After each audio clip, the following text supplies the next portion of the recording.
أعوذ بالله من الشيطان الرجيم.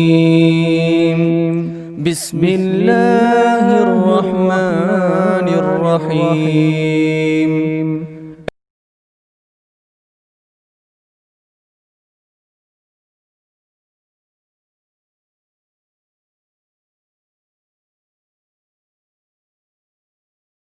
إن الحمد لله نحمده ونستعينه ونستغفره ونعوذ بالله من شرور أنفسنا وسيئات أعمالنا من يهده الله فلا مضل له ومن يضلل فلا هادي له أشهد أن لا إله إلا الله وحده لا شريك له وأشهد أن محمدا عبده ورسوله يا أيها الذين آمنوا اتقوا الله حق تقاته ولا تموتن إلا وأنتم مسلمون يا أيها الناس اتقوا ربكم الذي خلقكم من نفس واحدة وخلق منها زوجها وبث منهما رجالا كثيرا ونساء واتقوا الله الذي تساءلون به والأرحام إن الله كان عليكم رقيبا يا أيها الذين آمنوا اتقوا الله وقولوا قولا سديدا يصلح لكم أعمالكم ويغفر لكم ذنوبكم ومن يطع الله ورسوله فقد فاز فوزا عظيما أما بعد فإن خير الحديث كتاب الله وخير الهدي هدي محمد صلى الله عليه وسلم وشر الأمور محدثاتها وكل محدثة بدعة وكل بدعة ضلالة وكل ضلالة في النار.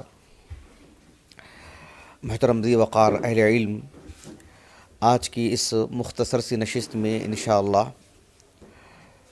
شرعی علم پڑھنے والے طلباء کے لیے علم جغرافیہ کی اہمیت، میں جو عادتاً جو درس دے رہا ہوں یعنی بدھ کی شام کو، ظاہر بات ہے جس موضوع کو لے کر ہم آپ کی خدمت میں آتے ہیں اس موضوع سے متعلق کلی گفتگو کرنا کبھی مقصود نہیں رہا ہے، اور اس سلسلے میں جس موضوع کو لے کر ہم گفتگو کرتے ہیں اس کا ہم استیعاب کریں، اس کا احاطہ کریں، اس کی ساری باتیں آپ کے سامنے رکھیں، یہ سرے سے مقصود ہی نہیں ہے۔ مقصود صرف یہ ہوتا ہے کہ میں آپ کو ایک فکرہ دوں، ایک سوچ دوں، اور مختصر طور پر جو اس موضوع سے متعلق جو گرہیں ہوتی ہیں وہ کھل جائیں، یہی مطمع نظر ہوتا ہے۔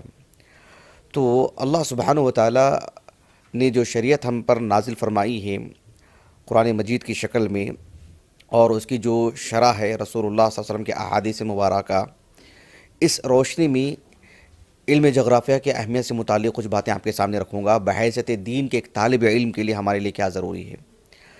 بنیادی طور پر ہم یہ بات اچھی طرح جانتے ہیں کہ قرآن مجید کتاب ہدایت ہے۔ اللہ رب العالمین نے سورۃ ابراہیم کے بالکل آغاز میں بیان فرمایا، الف لام را کتاب، کیا آیت کریمہ ہے؟ کتاب انزلناہ الیک لتخرج الناس من الظلمات الی النور بِإِذْنِ رَبِّهِمْ۔ کتنی صاف بات ہے اور کس قدر واضح پیغام ہے کہ کتاب انزلناہ الیک لتخرج الناس من الظلمات الی النور بِإِذْنِ رَبِّهِمْ الی صراط العزیز الحمید۔ یہ ایک آیت کریمہ نہیں ہے، قرآن مجید نے ہر جگہ پر اسی ایک نقطے کو نمایاں کیا ہے کہ قرآن کتاب ہدایت ہے۔ لیکن قرآن مجید اللہ سبحانہ و تعالیٰ کا کلام ہے، اللہ رب العالمین کی صفت کلام ہے، اللہ نے بطور شریعت کی نازل فرمایا ہے۔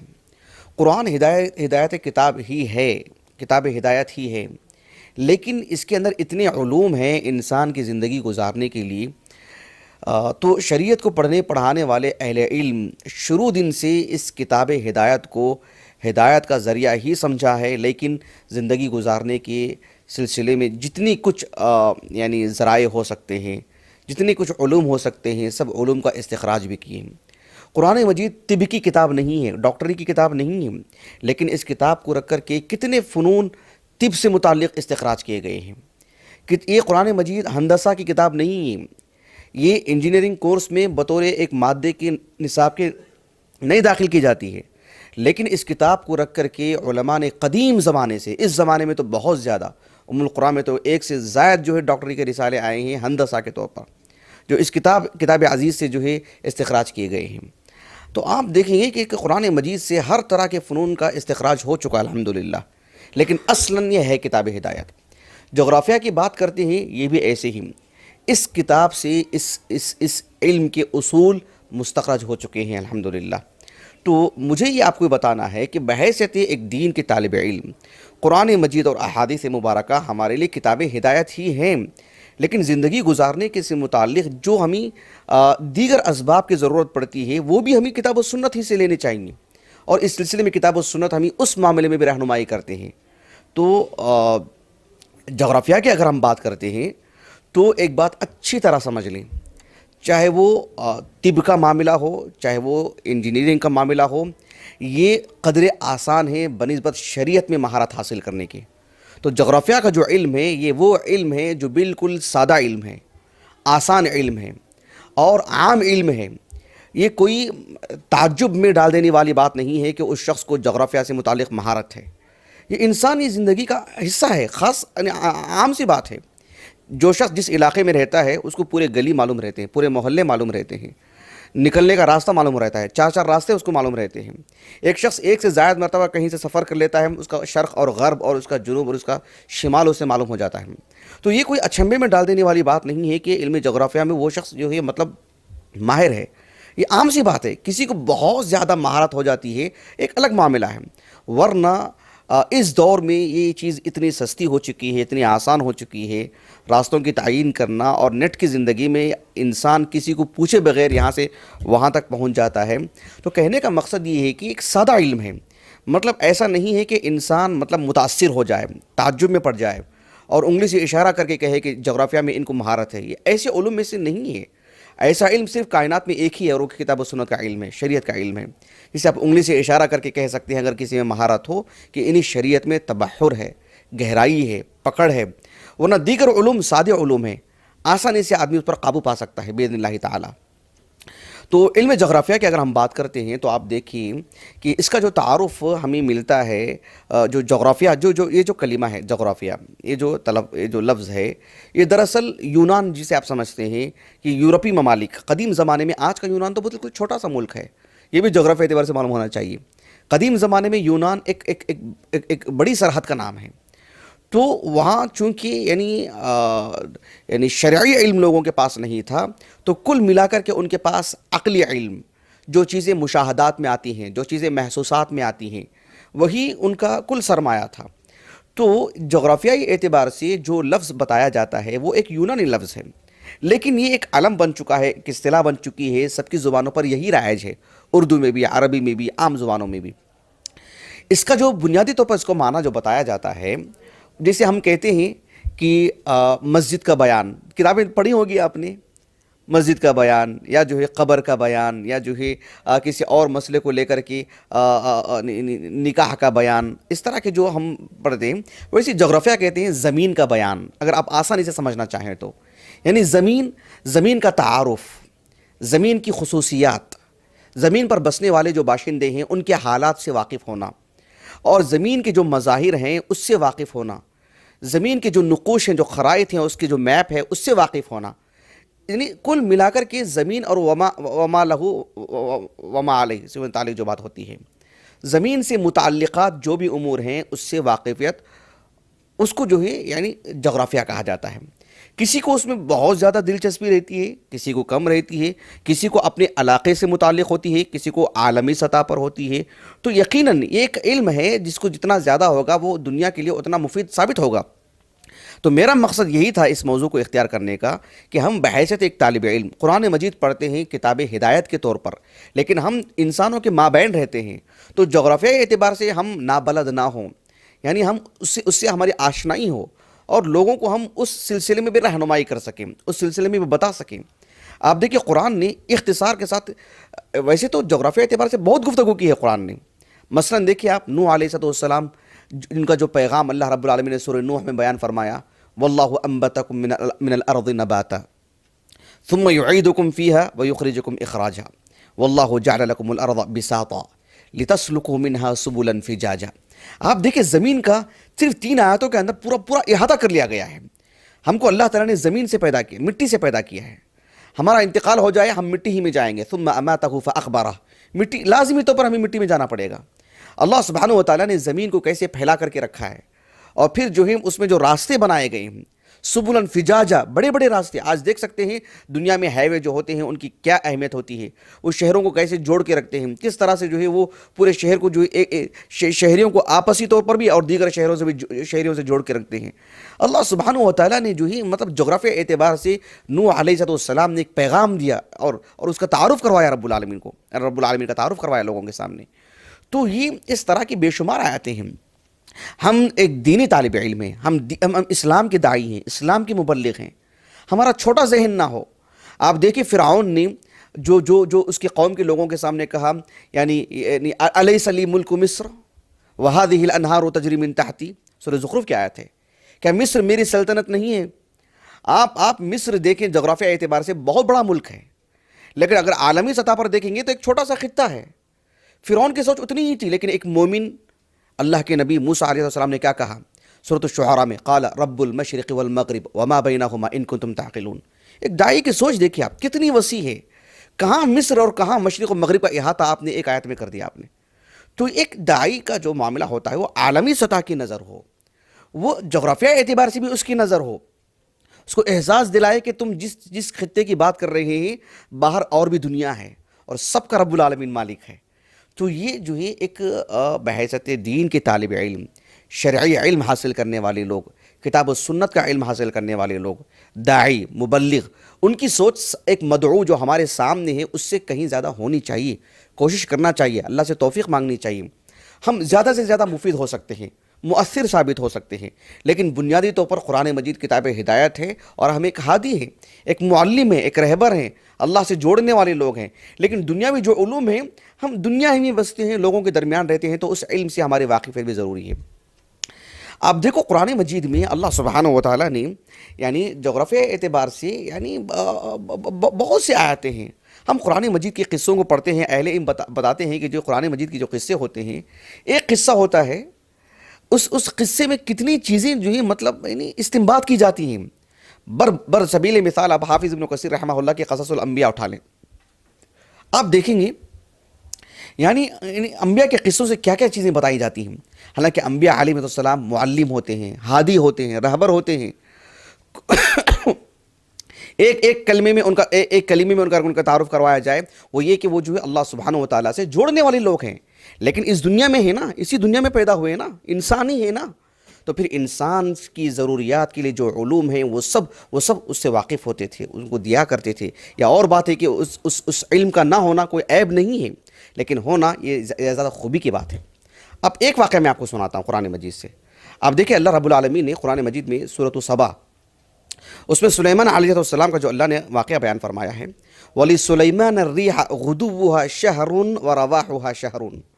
سلیمان علیہ السلام جو سفر کیا کرتے تھے، قرآن نے کہا کہ غُدُوُّهَا شَهْرٌ. الغدو یعنی من الصباح الى الزوال، یعنی صبح سے لے کر کے زوال تک ہوا کو حکم دیتے. فَسَخَّرْنَا لَهُ الرِّيحَ تَجْرِي بِأَمْرِهِ رُخَاءً حَيْثُ أَصَابَ. سورہ 7 کی آیت ہے کہ اللہ سبحانہ و تعالیٰ نے انہیں ہوا ان کو تابع کر دیا تھا اور ہوا کو حکم دیتے، اور صبح سے لے کر کے بالکل صبح سے لے کر کے زوال تک اتنی دور تک جاتے جو ایک تیز رفتار شخص اس دور میں 1 ماہ کا سفر اس کے لیے درکار ہوتا تھا. پھر وہاں پر اپنی ضروریات پوری کر لیتے. وَرَوَاحُهَا شَهْرٌ، پھر وہاں سے لوٹ کر کے آتے تو پھر شام تک پہنچ جاتے، اور وہ 1 ماہ کا سفر جو پھر شام تک کر لیتے. اب یہ جو آیت کریمہ ہیں اس کو رکھ کر کے ہمارے موضوع سے متعلق جو بات ہے میں وہ بتانا چاہ رہا ہوں آپ کو. علامہ امام ابو جعفر الطبری رحمہ اللہ، امام المفسرین، ان کی جو تفسیر ہے اس آیت کریمہ کی تفسیر میں انہوں نے حسن بصری رحمہ اللہ کا قول نقل کیا ہے اپنی سند سے، کہ اگر آپ جغرافیہ اعتبار سے اٹھا کر کے دیکھیں، آج بھی آپ اٹھا کر کے دیکھیں، یعنی دمشق جو القدس ہے فلسطین، وہاں پر ان کی حکومت تھی. تو دمشق سے لے کر کے استخر ایک علاقہ ہے جو آج ایران کی جو راجدھانی ہے تہران، اس کے بالکل آس پاس میں وہ علاقہ آتا ہے. قدیم زمانے میں رسول اللہ صلی اللہ علیہ وسلم سے پہلے ایک ساسانی حکومت رہا کرتی تھی وہاں پر. آپ قدیم زمانے کی تاریخ پڑھیں گے تو آپ کو معلوم ہوگا، الرحیق المختوم کے مقدمے میں بھی اس کی تاریخ مختصراً موجود ہے.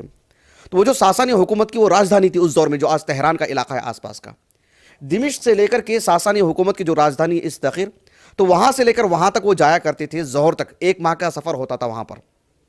پھر وہاں اپنی ضروریات پوری کر لیتے، پھر وہاں سے آج جو افغانستان کی جو افغانستان کی جو کیپٹل جو عاصمہ ہے کابل، کابل وہاں چلے جاتے تھے، یعنی شام تک، رات تک، پھر وہاں اپنی ضروریات پوری کر پھر لوٹا کرتے تھے. یہ بات ہو گئی آپ کی.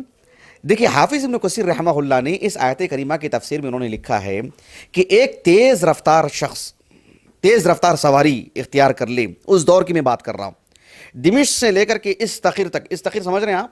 ایران کا بالکل اوپری حصہ ہے، جو تہران جو وہاں کی راجدھانی ہے، یعنی وہاں کے آس پاس کی حکومت تھی وہاں پر. وہ تو وہاں سے وہاں تک اگر کوئی مسرع یعنی تیز رفتار سواری لے کر کے جائے 1 ماہ کی مدت تک، تو وہ ظہر تک پہنچ سکتا ہے وہاں پر، یعنی 1 ماہ تک پہنچے گا وہاں پر، جو غدوها شہر.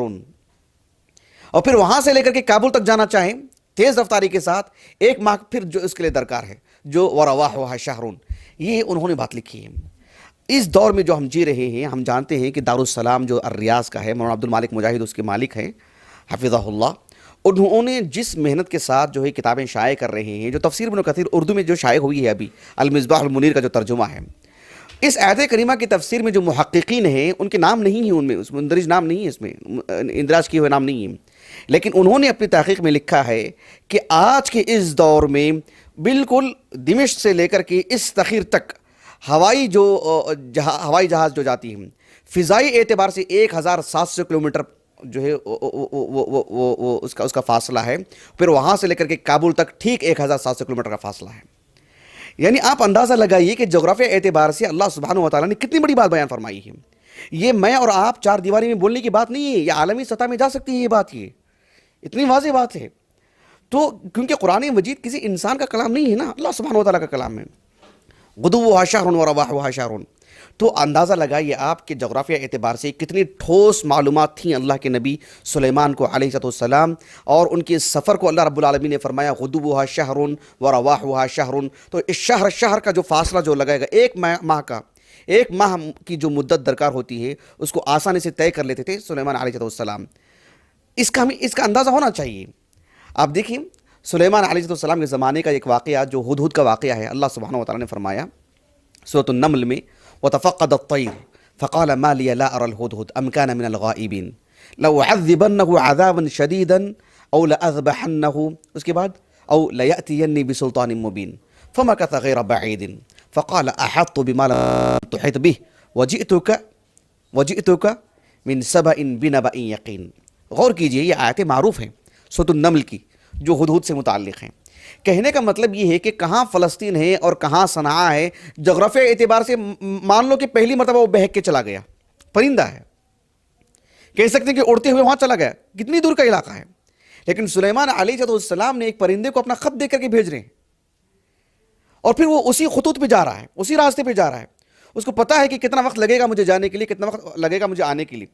اور جغرافیہ اعتبار سے وہ ادھر اور ادھر نہیں، پہلی مرتبہ ہو سکتا ہے نا، اڑتے اڑتے کہیں بہک گیا ہو پرندہ، لیکن 1 سے 2 مرتبہ تو گیا نا وہ. تو جغرافیہ اعتبار سے ایک پرندے میں اللہ سبحانہ و تعالیٰ نے کتنی صلاحیت رکھی ہے. یہ قرآنی واقعات ہیں، یہ ایسی ہی کہانیاں نہیں ہیں. اس سے یہ استخراج کرنے کی ضرورت ہے ایک داعی کو، ایک مبلغ کو، کہ کس سمت ہم جا رہے ہیں، کہاں کا ہمارا سفر ہے، تعیین ہونی چاہیے. قرآن مجید ہم پڑھتے ہیں، کتنے علاقوں کے نام ملتے ہیں کہ ہم ایسے ہی گزر جائیں گے، پتہ نہیں چلنا چاہیے ہم کو کہ وہ واقعہ کہاں آتا ہے، وہ علاقہ کہاں آتا ہے. مثلا آپ دیکھیں اللہ سبحانہ و تعالیٰ نے سورۃ الاحقاف میں بیان فرمایا وَاذْكُرْ أَخَا عَادٍ إِذْ أَنذَرَ قَوْمَهُ بِالْأَحْقَافِ. میں ہندوستان میں رہتا ہوں تو کہ ہندوستان کے خریطے میں، ہندوستان کے میپ میں ڈھونڈوں اس کو، مجھے پتہ ہونا چاہیے نا کہ وہ کون سا علاقہ ہے. بھلے ہی اس علاقے سے ہمارا کوئی تعلق نہیں ہے، نہ کوئی دلچسپی ہے، اور نہ ہی جو ہے مطلب اس آیت کریمہ کو پڑھنے سے، اس علاقے کو جاننے سے کوئی مطلب اثر پڑنے والا ہے. ہم کو اس واقعے سے اصل مقصود یہ ہے کہ عبرت. لیکن قرآن میں ایک علاقے کا ذکر ہے، ایک شہر کا ذکر ہے، تو ہمیں معلوم ہونا چاہیے. اللہ تعالیٰ نے سورۃ الاعراف میں بیان فرمایا وَإِلَى مَدْيَنَ أَخَاهُمْ شُعَيْبًا. مدین مجھے معلوم ہونا چاہیے کہ بنگلور کے قرب و جوار میں آتا ہے، کہ جو ہے مطلب سعودیہ کے قرب و جوار میں آتا ہے، یہ مجھے معلوم ہونا چاہیے نا. تو قرآن مجید میں کتنے ایسے علاقے آتے ہیں. میں بس آپ کے سامنے 2-3 مثالیں رکھ رہا ہوں تاکہ آپ کا ذہن کھلے. اگر آپ سنت نبویہ کی بات کرتے ہیں، احادیث رسول کی بات کرتے ہیں، سیرت کی بات کرتے ہیں، تو آپ کو یعنی بہت ساری چیزیں ملیں گی۔ میں نے کچھ چیزیں تقسیم کی ہیں تاکہ آپ کو میں سمجھاؤں۔ مثلاً دیکھیں، آپ اللہ کے رسول علیہ السلام کی سیرت پڑھتے ہیں، ہجرت کے واقعات ملتے ہیں۔ اللہ کے رسول علیہ السلام نے صحابہ کو حبشہ کی طرف بھیجا۔ جب میں چھوٹا تھا میں بھی پڑھتا تھا کہ صحابہ حبشہ کی طرف گئے ہیں۔ یقین مانیے کہ میں خود بھی جو ہے کبھی سعودیہ کا جب میں نے میپ دیکھا تھا اس میں ڈھونڈ رہا تھا میں کہ حبشہ کہاں ہوگا، وہ بھی بہت دور نہیں، مکے کے آس پاس میں، پتہ ہی نہیں، ذہن جاتا ہی نہیں ادھر۔ جبکہ صحابہ نے جدہ کا جو آج کا جو روٹ ہے وہاں سے ہوتے ہوئے سمندری علاقہ طے کر کے وہاں پر کتنی دوری پر گئے ہیں، ہمیں احساس ہی نہیں، ہم 2 لفظوں میں پڑھ لیتے ہیں حبشہ چلے گئے، لیکن جانے کے لیے کس سمت میں گئے، کہاں گئے، اور جو یہ سب اندازے ہمیں ہونی چاہیے۔ آپ علیہ السلام نے صحابہ کو حبشہ کی طرف بھیجا، 1 سے 2 مرتبہ بھیجا، اور آپ علیہ السلام نے خود ہجرت کر کے مدینہ الرسول گئے۔ آپ کو اندازہ ہونا چاہیے وہ حدیث جو آج ہی ہم لوگوں نے پڑھا تھا نا کتاب الوکالہ میں، ام المومنین عائشہ رضی اللہ عنہ کہتی ہیں کہ آپ علیہ السلام کے صحابہ جب حبشہ کی طرف چلے گئے، ابوبکر صدیق رضی اللہ عنہ ان کو بھی تکلیف دی جا رہی تھی، اور ایک مرتبہ وہ بھی نکل کے چلے گئے تھے، ابن الدغنہ نے آپ کو جو واپس لے آیا۔ تو آپ علیہ السلام نے ابوبکر صدیق رضی اللہ عنہ سے کہا کہ یہ علاقہ نہیں ہے جہاں تم جا رہے ہو فی الحال ہجرت کے لیے، انی اریت دار ہجرتکم ذات نخل۔ آپ علیہ السلام نے فرمایا کہ جو ہے مجھے خواب میں بتایا گیا ہے کہ تمہاری ہجرت کی جگہ کون سی ہے، کس جگہ جانا ہے، وہ نخلستان ہے، وہ جہاں کھجور کے بہت سارے درخت ہیں، بین لابتین یعنی وہم الحراتان، جو 2 گرم پتریلی زمینیں ہیں، اس کے درمیان کا علاقہ ہے نخلستان، مدینہ یثرب۔ یعنی آپ علیہ السلام کو خواب میں جغرافیہ اعتبار سے وہ چیز دکھائی گئی، اور آپ نے یہ کہنے کے بعد یعنی آپ علیہ السلام ہاجر من ہاجر قبل المدینہ کے الفاظ آتے ہیں۔ پھر صحابہ کی بڑی تعداد مدینہ الرسول کی طرف نکل گئے، اس وقت یثرب کی طرف۔ تو یہ آپ علیہ السلام ہجرت کرنے کے لیے آپ کو سمت بتائی گئی، وہ طریقہ بتایا گیا۔ اگر آپ علیہ السلام کے غزوات کو دیکھتے ہیں، اللہ کے رسول کے غزوات کو دیکھیں، آپ کتنے غزوات ہیں، بدر کو لے لیں، احد کو لے لیں، حتیٰ کہ اللہ کے رسول علیہ السلام خود جب مدینے کو گئے تھے آپ ہجرت کرنے کے لیے، پہلے آپ مکے سے جو ہے اوپر کی طرف جو مدینہ الرسول ہے وہاں کے بجائے آپ نے جنوب کی طرف گئے نا، غار ثور میں 3 دن کے لیے، یعنی جغرافیہ اعتبار سے آپ کو اس کا علم ہے۔ اور آپ علیہ السلام جب ہجرت کرنے کے لیے جب مدینہ الرسول پہنچے، اس وقت جو یثرب اس کا جو نام تھا، تو عام جو راستہ تھا اس راستے سے نہیں گئے اللہ کے رسول صلی اللہ علیہ وسلم، جو عام راستہ تھا اس راستے کو بس ضرورت کی حد تک اس سے ایک تعلق ہوتا تھا، وہاں سے ہو کر کے گزر جاتے تھے، بلکہ مستقل ایک الگ سمت اختیار کیا آپ نے۔ واللہ اعلم، تحقیق کی ضرورت ہے، بہت ممکن ہو یہ بات صحیح بھی ہو کہ آج جو روٹ جو بنایا گیا ہے مکے سے مدینے تک، وہ وہی جو ہے راستہ جو ہے اختیار کیا گیا ہے جس راستے پر آپ علیہ السلام نے ہجرت کے لیے انتخاب کیا تھا۔ تو یہ جغرافیہ اعتبار سے معلومات ہمارے لیے ضروری ہیں۔ آپ علیہ السلام نے یعنی عبداللہ ابن اریقیط جو کہ ایک کافر ہے، اس کو اپنا ایک خریت، اپنا ایک دلیل کے طور پر، ایک رہنما کے طور پر آپ نے اس کا انتخاب کیا، اس لیے کہ جغرافیائی معلومات بہت معنی رکھتے ہیں انسانی زندگی کے لیے۔ آپ علیہ السلام کی جو غزوات کی میں نے بات کی ہے، ایک حدیث آتی ہے صحیح بخاری کی، کافی طویل حدیث، کتاب المغازی میں ابی بن کعب رضی اللہ عنہ، حدیث ابی بن کعب، ایسی باب قائم کیا امام بخاری نے رحمہ اللہ، اور اس میں تبوک سے متعلق پوری تفصیلات ہیں۔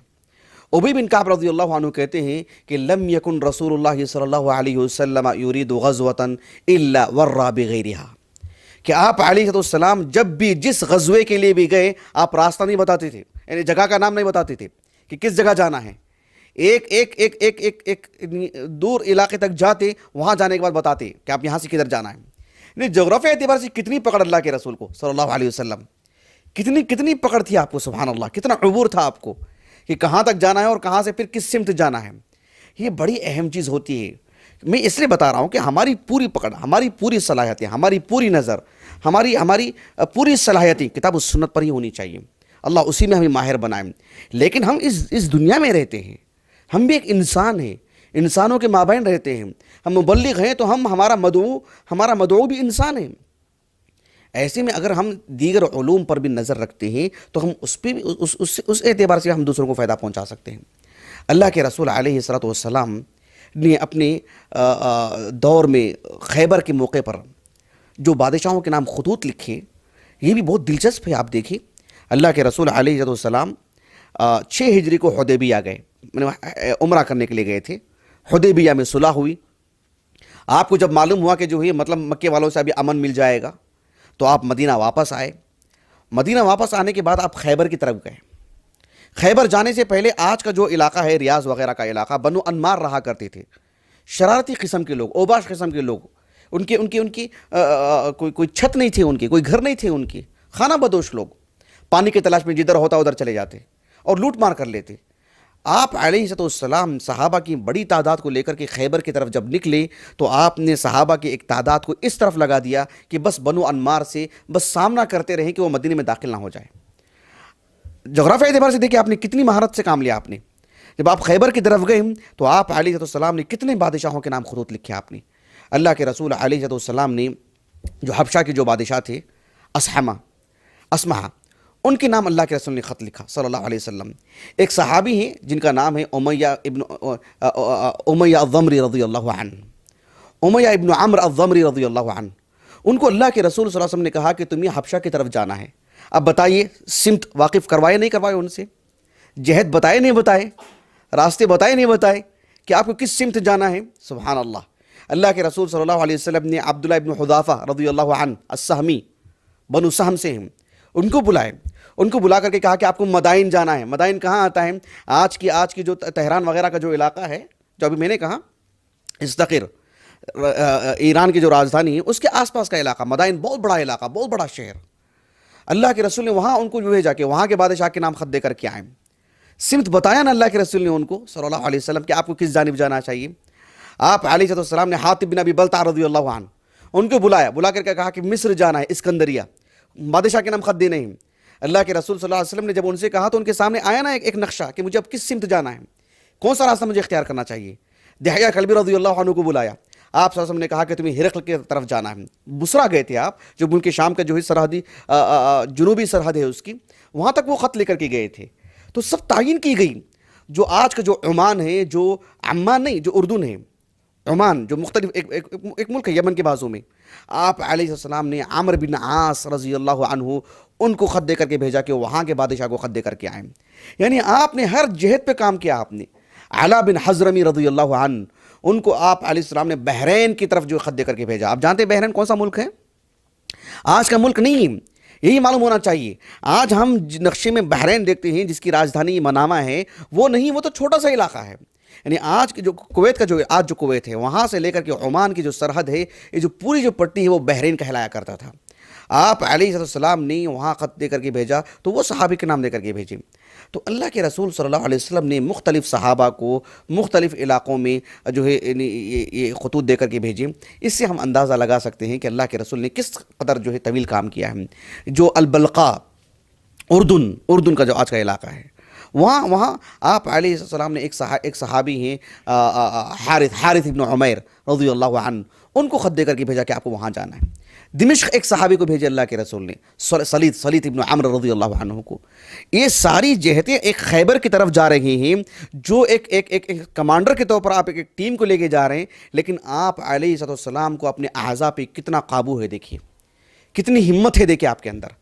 اور آپ نے آس پاس کے سارے علاقوں کو جغرافیہ اعتبار سے کور کیا. آپ نے خطوط دے کر کے بھیجے، آپ نے کہ سب کو مشغول رکھا. اللہ کے رسول نے خطوط بھی دے کر کے بھیجے، دعوت و تبلیغ کا بھی کام کیا آپ نے، اور سب کو ایک مشغلے میں رکھا کہ اس معاملے میں رہیں اور یہاں ایک کاروائی ہوتی رہے.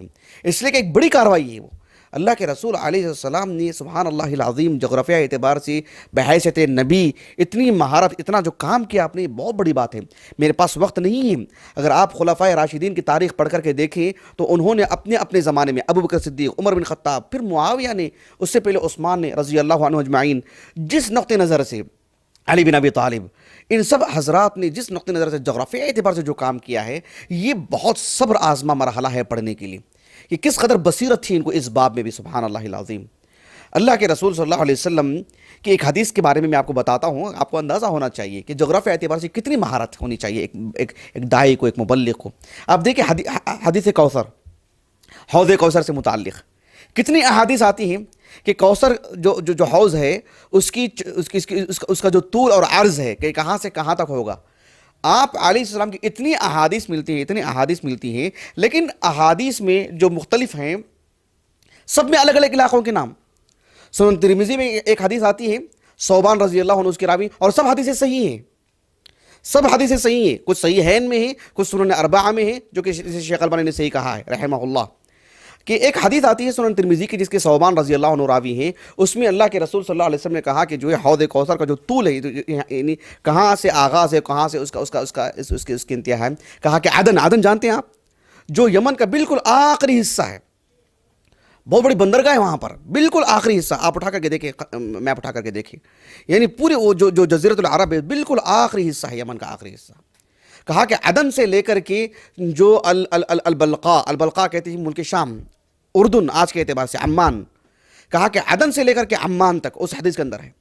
کہا کہ جو کوثر جو حوض ہے اس کی جو چوڑائی ہے، یعنی یہاں سے لے کر کے یہاں تک، ایسے اللہ کے رسول نے 2 علاقوں کے نام کہے.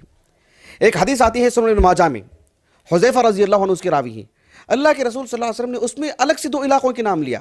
آپ نے کہا کہ عدن سے لے کر کے ایلا تک، عدن تو وہی علاقہ ہے، لیکن یہ جو ایلا ہے آپ دیکھیں گے کہ تبوک کے بالکل قریب کا علاقہ ہے.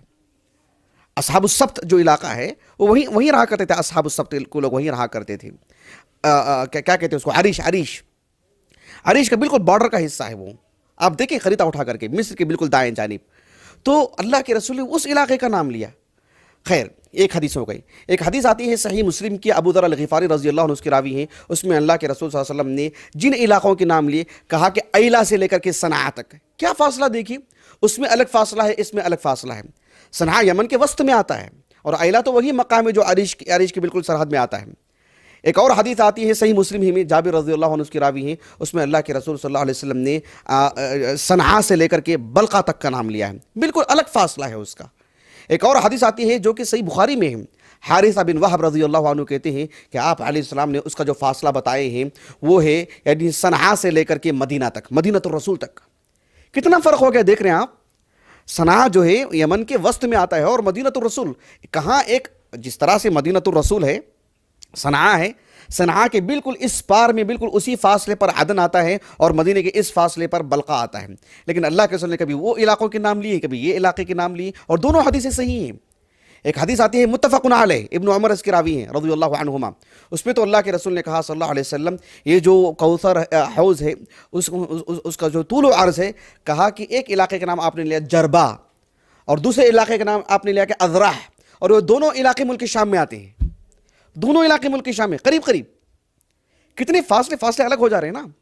ایک حدیث آتی ہے اللہ کے رسول کی جو سنن ابن ماجہ کی ہے، ابو سعید الخدری اس کے راوی ہیں رضی اللہ عنہ، اور وہ بھی سندن صحیح، کہ آپ صلی اللہ علیہ وسلم نے فرمایا کہ کعبۃ اللہ سے لے کر کے بیت المقدس تک وہ فاصلہ ہوگا. یہ ساری حدیثیں جو صحیحین کی ہوں یا سنن اربعہ کی ہوں، سب سندن صحیح ہیں، اور اللہ کے رسول نے اتنے علاقوں فاصلے کے نام بتائے ہیں. اللہ جزائے خیر دے ابو عبداللہ القرطبی کو رحمہ اللہ، جو مفسر ہیں الجامع لأحکام القرآن، ان کی کتاب التذکرہ جو قیامت کے احوال سے متعلق ہے، اس میں حوض کوثر کا بھی ایک مبحث ہے. اس میں انہوں نے لکھا کہ کوئی نادان یہ سمجھ لیتا ہے کہ اتنی ساری حدیثیں صرف حوض کوثر سے متعلق ہیں، کبھی یہ علاقہ کبھی یہ علاقہ کبھی یہ علاقہ، وہ یہ سمجھے گا کہ اضطراب ہے، یعنی کسی کو ترجیح دینے کی پوزیشن میں نہیں ہے کہ کون سا علاقہ درست ہوگا، کون سا فاصلہ ہوگا.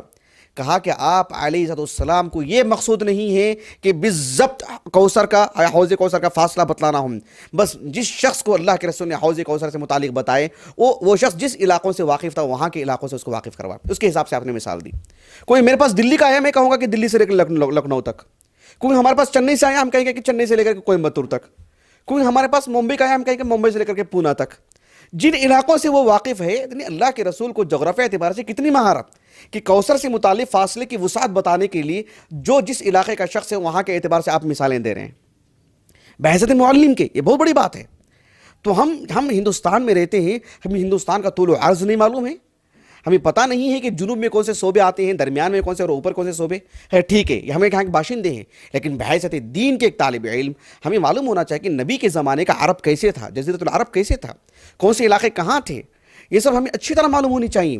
اگر آپ محدثین کی زندگی پڑھتے ہیں تو آپ حیران ہو جائیں گے آپ کہ ان کے ناموں کے ساتھ جو نسبت لگتی ہے، کبھی علاقے کی نسبت لگتی ہے. کتنے محدثین نے بڑی تعداد میں کتب ستہ کے رجال کو اٹھا کے دکھائیے، دیکھ لیجیے آپ. الشیبانی، نقعی، کیا مطلب ہے؟ یہ سب جو ہے مطلب خراسان کے لوگ ہیں؟ نہیں، ان کے آبا و اجداد تو یمنی لوگ ہیں، ان کی نسبتیں ان کے ساتھ لگی ہوئی ہیں. ہم کو یہ معلوم ہونا چاہیے کہ یہ نسبتیں علاقائی طور پر کب کی ہیں، کہاں کی ہیں، خاندانی طور پر ہیں تو یہ قبیلے کہاں آباد تھے، یہ معلوم ہونا چاہیے۔ اگر ہمیں اس کی خبر نہیں ہے کہ بنو حوازن کہاں رہتے ہیں اور پھر بنو حوازن بعد میں جا کر کے کہاں رہ گئے تھے، یہ تو پھر ہم ایک خشک موضوع لگے گا، رجال سے چڑ شروع ہو جائے گی۔ کتب ستہ کے جو رجال ہیں، معزز ہیں، محترم ہیں، باوقار لوگ ہیں اور جو ہے مطلب عدول لوگ ہیں مجموعی طور پر، ایسے میں ہم ان لوگوں سے متعلق چڑ شروع ہو جائے کہ ان کے نام یاد نہیں رکھ سکتے، ہم نسبتیں یاد نہیں رکھ سکتے، علاقوں کے نام کیسے یاد رکھ سکتے ہیں۔ نہیں، ذرا سی دلچسپی لینی چاہیے، اس طرح سے جغرافیہ اعتبار سے مہارت ہونی چاہیے۔ خصوصاً قدیم علاقے اور جدید علاقوں میں بہت فرق ہو چکا ہے، سرحدیں بدل چکی ہیں، نام بدل چکے ہیں۔ اگر آپ میپ میں جائیں گے تو آپ قدیم زمانے کا لفظ اٹھا کر کے ڈالیں، آپ کو ملے گا ہی نہیں، آپ کو مشکل ہو جائے گی۔ سب علاقے نہیں، تقریباً علاقے نہیں ملیں گے آپ کو۔ تو ایسے میں اگر ہم پھر دور ہو جائیں گے، اپنے اسلاف سے دور ہو جائیں گے۔ ضرورت ہے کہ ہم اس معاملے میں مہارت سے کام لیں، دلچسپی لیں۔ یہ ایک اچھا علم ہے۔ یہ صرف میں آپ کو تاریخی مباحث کی حد تک بات نہیں کر رہا ہوں۔ اگر آپ شریعت کا مطالعہ کریں گے کہ ہماری جو عبادتیں ہیں، آپ دیکھیں قبلے کی جو جہت ہوتی ہے، اللہ نے کہا کہ فولی وجہک شطر المسجد الحرام۔ ہم ہندوستان میں رہتے ہیں، امریکہ میں مسلمان ہیں، افریقہ میں مسلمان ہیں، آسٹریلیا میں مسلمان ہیں، ترکی میں مسلمان ہیں، رشیا میں مسلمان ہیں، چین میں مسلمان ہیں۔ وہ کیسے جہت معلوم کریں گے؟ معلوم کرنا چاہیے۔ سفر میں جاتے ہیں، معلوم کرنا چاہیے۔ سفر صرف ٹرین اور بس کا ہوتا ہے کہ ہوائی جہاز کا ہوتا ہے؟ معلوم ہونا چاہیے کس سمت ہم جا رہے ہیں، کہاں جا کے اتر رہے ہیں۔ اتنی تو خبر ایک مسلمان کو ہونی چاہیے۔ لیکن میں یہ کہنا چاہ رہا ہوں کہ ایک طالب علم کو، اس لیے کہ ہوائی جہاز میں ہم ہوں گے تو ہمیں معلوم ہونا چاہیے کہ ہم ایک مسلمان ہیں، دین کے طالب علم ہیں، کسی مسلمان کے ہم کیسے رہنمائی کر سکیں اور ہم اپنی عبادتوں کے کیسے تحفظ فراہم کر سکیں۔ فولی وجہ وہ کیا آیت کریمہ ہے؟ سورۃ وَلِلَّهِ الْمَشْرِقُ وَالْمَغْرِبُ فَأَيْنَمَا تُوَلُّوا فَثَمَّ وَجْهُ اللَّهِ، سورۃ البقرہ کی۔ وہ ایک خاص وقت کے لیے ہے وہ، لیکن ہمارے لیے اصل یہی ہے کہ ہم معلوم کریں نا جہت کہاں ہے۔ فولی وجہک شطر المسجد الحرام، کعبۃ اللہ کس سمت میں آتا ہے ہمیں اچھی طرح معلوم ہونا چاہیے۔ جغرافیہ اعتبار سے اگر ہم بے خبر رہیں اور ہمارے چھوٹے موٹے سفر سے متعلق ہم حیران ہو جائیں، ہم کیسے اس عبادت کو انجام دے سکتے ہیں؟ اللہ کے رسول دیکھو صلی اللہ علیہ وسلم، آپ نے کہا کہ یا ایھا الناس انی رسول اللہ الیکم جمیعا۔ پوری کائنات کے لیے آپ اللہ کے نبی ہیں، پورے زمین کے لیے اللہ کے نبی ہیں۔ اللہ کے رسول صلی اللہ علیہ وسلم نے وَلِلَّهِ عَلَى النَّاسِ حِجُّ الْبَيْتِ مَنِ اسْتَطَاعَ إِلَيْهِ سَبِيلًا، آپ نے حج کو فرض قرار دیا، اللہ نے حج کو فرض قرار دیا ہے۔ آپ نے حج کو آنے کے لیے جو میقات آپ نے متعین فرمائے ہیں، آپ نے دیکھے یلملم صرف یمن والوں کے لیے تھا کیا جو حدیث کے اندر ثابت ہے؟ وہ میرے لیے ہے، پورے ہندوستان کے لیے ہے، پورے خلیجی ممالک کے لیے ہے، آسٹریلیا تک کے لیے، ان کے لیے بھی یلملم ہی ہے۔ اگر آپ ملک شام کی بات کرتے ہیں، پیچھے پورا یورپ اٹھا لیں آپ، ان کے لیے جو وہی رابغ ہے، اسی علاقے سے آنا پڑے گا جو اللہ کے جو تعین کی ان کے لیے۔ عراق والوں کے لیے اللہ کے رسول صلی اللہ علیہ وسلم نے جو ذات و عرق کہا ہے، وہ صرف عراق والوں کے لیے نہیں، پورے رشیا کے لیے ہے، وہ چین تک کے لیے ہے، سب کے لیے وہی سمت ہے۔ سبحان اللہ العظیم۔ یہ ایک ہمیں معلوم ہونا چاہیے۔ جغرافیہ اعتبار سے دیکھیں، اللہ کے رسول نے حج سے متعلق جو بات بیان فرمائی، آپ دیکھیں حدود حرمین ہیں، حدود حرمین مکے سے متعلق، مدینے سے متعلق۔ خیر مکے سے متعلق تو ابراہیم نے کیا تھا علیہ السلام، مدینے میں جانے کے بعد خیبر سے واپسی پر آپ نے تعین کی۔ لیکن جب مکہ فتح ہوا تو اللہ کے رسول نے صلی اللہ علیہ وسلم تمیم ابن اسید رضی اللہ عنہ ان کو دوبارہ بھیجا کہ جو ابراہیم علیہ السلام نے حدود حرمین کے جو تھی دوبارہ اسے نصب کیا جائے، دوبارہ اس کی تعین کی جائے، دوبارہ اسے نمایاں کیا جائے۔ لیکن جغرافیہ اعتبار سے ایسی نہیں ہے کہ کہیں بھی کچھ وہ 3 کلومیٹر پر 4 کلومیٹر پر آگے پیچھے ہے نا، سب سے قریب تو تنعیم ہے۔ تو اللہ کے رسول صلی اللہ علیہ وسلم نے حدود حرمین ہوں یا جو ہے میقات ہوں، اللہ کے رسول صلی اللہ علیہ وسلم نے جغرافیہ اعتبار سے کس قدر واضح انداز میں ہمارے سامنے خطوط رکھے ہیں۔ تو یہ باتیں میں نے آپ کے سامنے اس لیے رکھی ہیں کہ جس دور میں ہم جی رہے ہیں، مثال کے طور پر آپ دیکھیے اختلاف مطالعے کی بات ہے، رؤیت ہلال سے متعلق راجح قول کے مطابق یہی بات ہے کہ لکل بلد رؤیتہم، یہی جو ہے راجح قول کے مطابق ہے۔ اب اس اعتبار سے مولانا عبید اللہ مبارک پوری رحمہ اللہ کہتے ہیں کہ جو ہے یہ سرحدیں جو ہمیں معلوم ہونی چاہیے، اختلاف مطالعے کیا ہوتی ہے ہمیں معلوم ہونی چاہیے، تاکہ پتہ چلے کہ جو ہے مطلب کس اعتبار سے اختلاف مطالعے کی بات ہوتی ہے۔ جغرافیہ اعتبار سے اگر ہم اس کا علم نہیں ہے تو ہم جلدی سے جان نہیں پائیں گے اس بات کو۔ ایسے ہماری عبادتوں کا کافی حصہ ہے۔ سفر سے متعلق لے لیں، لوگ پوچھتے ہیں کہ 55 کلومیٹر کی 20 کلومیٹر، کوئی قریہ ہے جو صرف 5 کلومیٹر کا ہے، بنگلور تو تقریباً 60 کے قریب پہنچ چکا ہے۔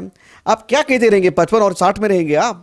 یا جغرافیہ اعتبار سے معلوم کریں گے کہ آپ کس علاقے کے ہیں، کہاں رہتے ہیں، کیونکہ ہم دین کے طالب علم ہیں۔ ایسے ایسے ایسے عبادتوں کی اگر ہم بات کرتے ہیں تو عبادتوں کی بہت ساری چیزیں ہیں. یہ جغرافیہ اعتبار سے جتنی زیادہ پکڑ ہوگی ہم اتنے زیادہ مستفید ہو سکتے ہیں اور امت کے حق میں مفید ہو سکتے ہیں, کیونکہ ہم اصلاً قرآن مجید کتاب ہدایت ہے. لیکن میں یہ کہنا چاہ رہا ہوں بس یہ کہ جو اس علم سے متعلق بھی ہم پیچھے نہ رہیں. آخر میں ایک بات یہ بھی آپ کے سامنے رکھ دوں کہ اس علم کو پڑھنے سے متعلق جو ہمیں وافر معلومات ملیں گی کہ یعنی قرآن مجید جو شرعی علوم کی میں بات کر رہا ہوں, دو طرح کی کتابیں ہیں. ایک تو عام کتابیں ہیں جیسے تاریخ کی کتابیں ہیں, سیر کی کتابیں, سیر اعلام النبلاء اٹھا لیں گے, صرف وہاں سے اگر آپ جغرافیائی معلومات اکٹھا کرنا چاہیں تو ایک رسالہ ترتیب دے سکتے ہیں آپ. سبحان اللہ, میں پڑھا ہوں اس لیے میں آپ کو بتا رہا ہوں.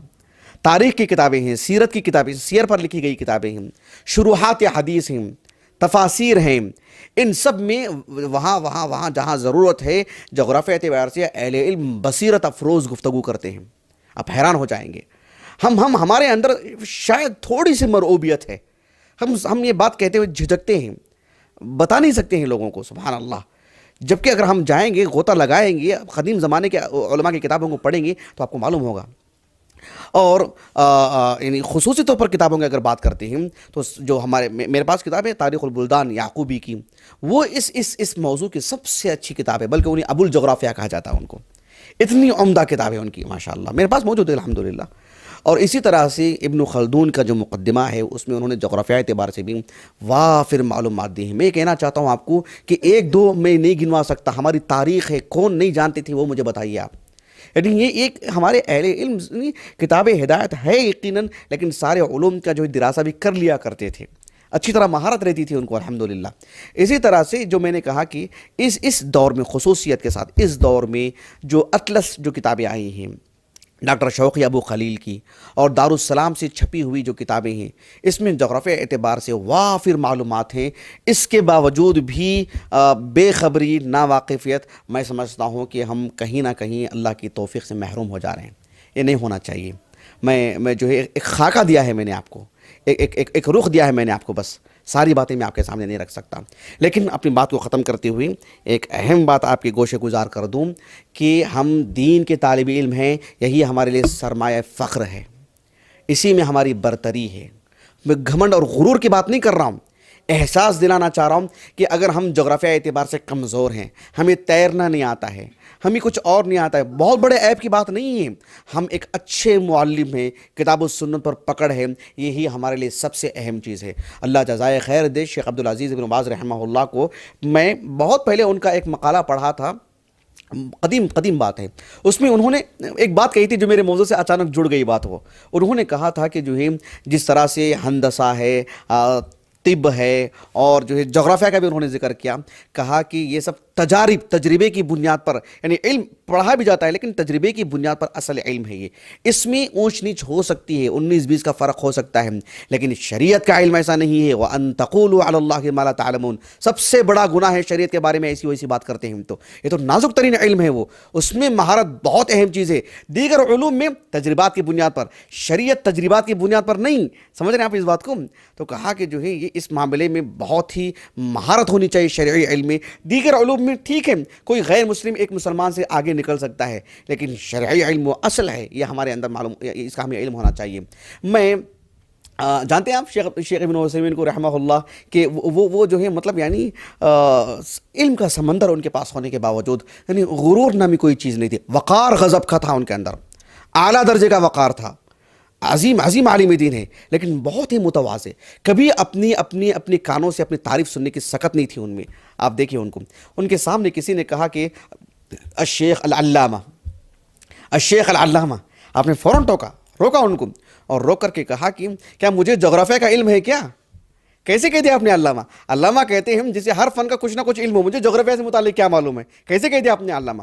شیخ ابن عثیمین کی کتابیں پڑھ کر کے دیکھیں, جغرافیہ میں بھی مہارت تھی آپ کو, آپ ذکر کرتے ہیں اس کا, بس آپ نے لفظ علامہ کو ان پر جو ہے مطلب انہی کے پاس رکھنے کے لیے کہ میں اس کا مستحق نہیں ہوں, آپ کا تواضع بتانے کے لیے کہا کہ جو بطور مثال جغرافیہ میں ماہر ہوں کیا, اس میں مجھے شدھ بدھ ہی نہیں ہے, کیسے کہہ دیا آپ نے علامہ؟ یہ ایک ضمنی بات تھی آپ کی. تو بہرحال ایک من باب اللطف میں نے آپ کے سامنے اس بات کو رکھ دیا ہے میں نے ایسی ہی. تو یہ کہنا چاہتا ہوں کہ اصل علم کتاب و سنت کا ہے. اگر ہمیں عربی زبان نہیں آتی ہے, اگر ہمیں اصول فقہ میں کچے ہیں، اصول حدیث میں کچے ہیں، اصول تفسیر میں کچے ہیں، اگر ہمیں قواعد فقہیہ نہیں معلوم ہیں، اگر ہمیں جو ہے مطلب ناسخ منسوخ کیا نہیں معلوم ہے، قرآن کی تفسیر اور ترجمہ نہیں جانتے ہیں، ہم احادیث کی شروحات نہیں معلوم ہیں، ہم کو ایک حدیث ہم نہیں سمجھ سکتے ہیں، یہ ہمارے لیے عیب ہے. اور ایسا عیب رکھتے ہوئے جغرافیہ پہ مہارت حاصل کرنا کوئی خوبی کی بات نہیں ہے. ہم اس میں اصل میں ہم اچھے رہیں، پھر ضمناً دیگر جو علوم ہیں اس پر بھی ہماری نظر ہو.